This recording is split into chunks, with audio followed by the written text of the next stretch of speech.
little lining everybody up on the other side of the teeter-totter, and I did all this side. I somehow convinced them that that was the best way to ride the teeter-totter, was me do all the rides on the other side. When the doubt gets loud, but answer that call.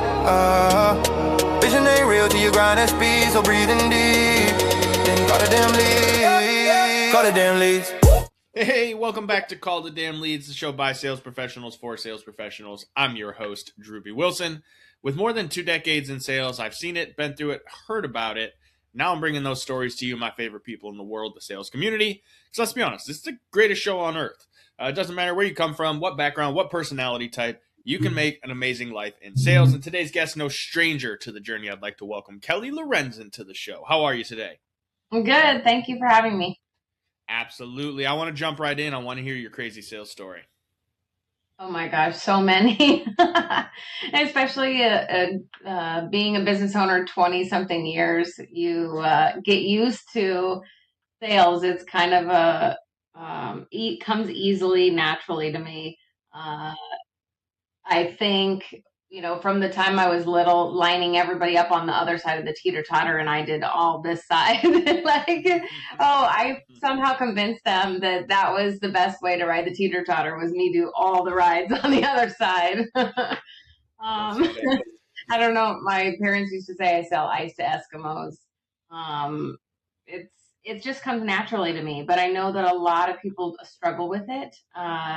And I think it's just asking for the referral, asking for the business, being straight and direct, but also caring about people, listening to humans, figuring out what their need is. So to me, sales isn't hard, but I know it is for a lot of people, and I'm sure a lot of your listeners. For sure. For you, being that you don't consider sales to be super difficult, what do you think is like your superpower? What is it that separates you from all the people that say sales is difficult? I think of it as you have to have sales in order to run a business. You have to run a business in order to give back to community and to be able to support your family. And so there's like all these other reasons why sales is a necessity. And so it's just, but also it just is so easy, comes so naturally. So I feel like I have a little bit of a just, advantage to most people. But I think most people think it's scary because they're like, somebody's going to say no. Oh, well, who cares? You move on to the next one. It's all in the numbers and the approach and how many times and how you get good at it. And, all the things, the choir. What does your sales process look like currently, right? I think that's something everybody is always trying to figure out, like what is the right sales process? So what do you do with your clients? How do you typically take them from, no idea who you are to becoming a client of yours? So I do a ton of networking. Most of our business comes from either referrals from other clients, referral partners, or networking. And building the relationships, showing people that I am what I say I am, I do what I say I'm going to do. Follow up and follow through is everything, right? So you can have a good sales conversation, but if they're not quite ready and you never follow up or follow through, you're going to miss more than half of the business because you didn't do the follow up and follow through. So I love the follow up conversation. For the folks that are doing the networking but feel like they're going to these events and they're talking to these people but they're not seeing any fruits from it, what do you consider to be good follow-up after an event? Like, how do you stay in contact with these people without coming across the wrong way? So I'll always ask for contact. What's their favorite? Email, LinkedIn, whatever their favorite is, Instagram.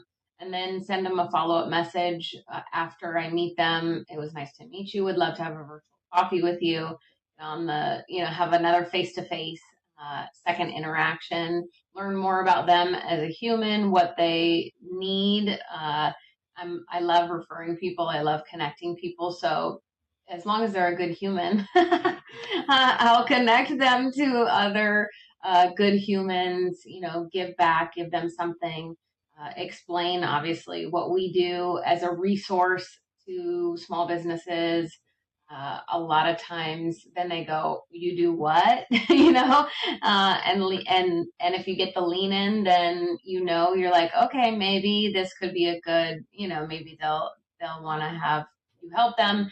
And then follow up with an email. It was nice to meet you. If you ever need anything, here's my link to a free consult. Here's my link to what we call a brain dump session if you want to just pick my brain. And then put them in our drip campaign and follow up. And then I usually send monthly emails, or a personalized email a couple months later. How's it going? You told me about that thing. Obviously, we have a good CRM system for a lot of the follow up and follow through. Yeah, and that's the key to this, right? You can build a lot of relationships, you can talk to lots of people, but if you're not systematically staying in front of them, you're not creating that awareness and that value proposition in terms of why would they even want to consider continuing that relationship, you're definitely missing out. And so I love to hear that you're building the sequences and you're setting that up. I think a lot of young sales professionals and entrepreneurs, we'll throw small business owners, right? Whatever label you put on yourself at this point, people, you all fit in one big box of sales, folks. Like we all selling something. And the systematic process of this is what allows someone to stay in business for 20 years. And so what was it like for you early on? Did you always have like a systematic mind, or was this something that you had to fall on your face before you figured out? I hired coaches right out the get. So having people in your corner who've been there, done that. My first business was in real estate. We scaled it very quickly. I had a very large team. But because I did what I said I was going to do, I followed through. I learned everything about the business for 3 months before I sold anything. So it's like educating yourself and then continuing the relationships and always doing what I say I'm going to do, and just being a good human, I think helps. Yeah, I mean, you're probably going to hear us reference this a couple times throughout the episode, folks. But like being a good human is kind of baseline for being successful. It doesn't require a lot, but just start there, and you're going to find a lot of things start falling into your favor, which is kind of cool. And what I always think is interesting, with real estate especially, it has a special place in my heart. Agents, some of you are the worst. Just being 100% honest with you. This is why Call the Damn Leads exists, because I owned a marketing company and I used to get leads for agents. And guess what? Y'all didn't want to call them. And so this is where having a system and a process and staying top of mind becomes really key. So what made you decide to get out of the real estate game? You build a big team, but like why walk away from it if that's what you did? The market crashed and I was helping all of the people that I became friends with lose their house, short sell their house, move into an apartment, and I just couldn't stomach it. I was too close. I didn't have any of the separation, because they became good friends of mine. So I was working, 80 hours a week helping people lose their house. And I was like, I didn't get into the business to do that. That's an interesting path. I want to go down that path for a second, because I do believe that there, in a sales professional's career journey, you will find that certain offers, products, services, you get excited about it at first, but then you start to realize that the alignment isn't really there. And I think that's a really difficult conversation for people to have with themselves and with their community, because like we get into sales to make money. And you might be making a lot of money in that job, but if it's not in alignment and something in your core, like Kelly just referenced, like if it's tugging at you, you've got to be willing to kind of look inside and have that conversation with yourself. So Kelly, when you're going through this, you have a successful business and career, you decide I can't stomach this. Like, where do you go from there? I had to have a conversation with everybody around me, right? My business partner at the time felt like I was, divorcing her. And I was like, I'm not divorcing you. It's the business. So I had to really maintain that relationship. I had to make sure, I talked to my family. We had a family medical practice. So I was, my mom's like, just come back to the business, help me grow that. If you can sell yourself, you can sell anything, and it's so much easier to sell your family or your not you directly. If you're selling something you're passionate about, it makes it so much easier to sell, right? I was so passionate at the time selling people their dream homes. Then I'm like, I'm not passionate about helping people lose their house. Like I need to be passionate, you know? So you just have to really decide that that's not, doesn't feel good. And I was making myself sick and I had a little baby at home and I was like, this is not, this is not working anymore. Yeah, it's a really interesting season when you go through those times of your career journey. And I mean, anybody who's been in the game long enough will tell you they've had some really, really high highs and some really, really low lows. And at the end of the day, it just comes back to really focusing on what do you want out of life. And one of the things that I heard you mention that I think is really interesting is when we're trying to figure out what we want out of life, a lot of people get the idea to become an entrepreneur, a sales professional, right? They're like, hey, I'm going to start a business and I'm going to do this and I'm going to offer all these things. And then they go into business for themselves and they get on the phones and they start realizing that, holy crap, it is a lot harder to sell myself than to sell somebody else's thing or whatever the product service that it is. How did you how did you handle that? Like, because it, I know from personal experience what a crazy shift it is. So I want to know what you did and kind of how you handled that, because I think there's a lot of people listening that will realize that, oh shit, I'm in that joint where it's like I was really great before, but now I'm having a hard time selling myself. Yeah. So in every business we owned, if it was the real estate, I was selling houses. If it was the medical practice, I was selling, you know, like people feeling better or the family, right? It wasn't really me. We had a DME company. I was selling actual physical product, you know, at 10,000 SKUs, compression stockings. Like it wasn't, then I come and start this almost 10 years ago, this KLM business. And I was like, uh-oh, like this is the first time I have to sell myself, like actually sell me, my intellectual property, my brain, and what I built over the last, you know, 15 years before that, and sales and how to get entrepreneurs to understand like they cannot keep doing everything themselves. They have to outsource, they have to delegate, they have to do all these things. Why would they delegate to me? Well, because I've been there, done that before. So I had to shift my mind from I'm not selling myself, I'm selling them peace of mind, I'm selling them time back. You know, like what you got to pick something else because it's way easier to sell something else than it is being like, oh yeah, I'm the best. You know, I know everything. I'll help you with whatever. It's, you know, you have to say no. I'm actually selling them. They get to go on a vacation with their family because they outsource stuff to us. You know, they get to have time off and not burn out and continue going with their business because of the help we give. Right. So you just have to shift the brain a little bit. Well, and I love that you say that because you also mentioned, you know, people want that peace of mind. They want the time. They want to be able to travel. And what some people will do early in their career is they'll take on every client and they'll promise them the world for pennies on the dollar and then realize that, oh my God, I've basically slaved myself to this person now. And they don't want to tell them no and they don't want to put up those boundaries. And that is, I think, one of the things that we can talk about because we have the experience of having been through it. But if you're early in your journey and you're realizing that, man, I've got clients that are just driving me up the walls and always asking for things, and I can't leave my computer and I could never go on vacation, I really want you to stop and think about what your life is right now. Because there's seasons for that, right? Don't get me wrong. Kelly, you probably agreed. Like sometimes we got to really grind. And also, though, like life is worth living. So Kelly, I want your perspective on, you know, how you look at building your business, because I think outsourcing, delegating is really key. I always coach our people on three pieces: automate, delegate, eliminate. If you can automate it, great. If you can delegate it, awesome. If not, try to get rid of that as quickly as possible. So, how did you kind of start down that path, and what were some of the first things that you did once you figured it out? The faster you hire, the faster you're going to grow your business.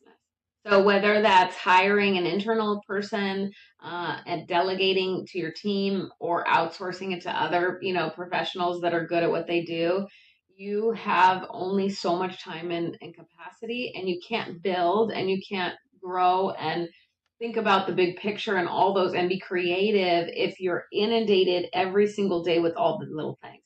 In 2020, I hired for this business, hired our first employee. We grew by 200%.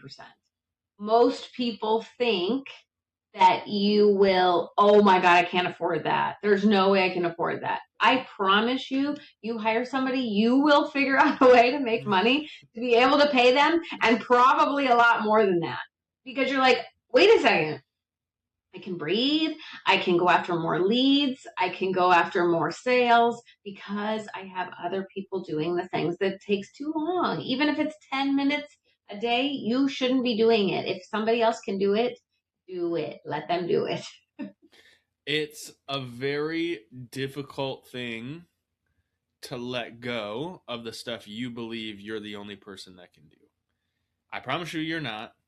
There's somebody else that can do it and probably do it better than you. I hate to say, um, and understanding what that process looks like is something I do a lot with clients as well. Because early on, it's like, hey man, I could teach you sales. None of that matters. What's your time worth and where are you spending it? Because that's what's going to immediately tell us what things look like. And so, in this example, if you are making, let's just say, $100,000 a year, and you're a normal average person working 40 hours a week, blah, blah, blah, you make like $50 an hour.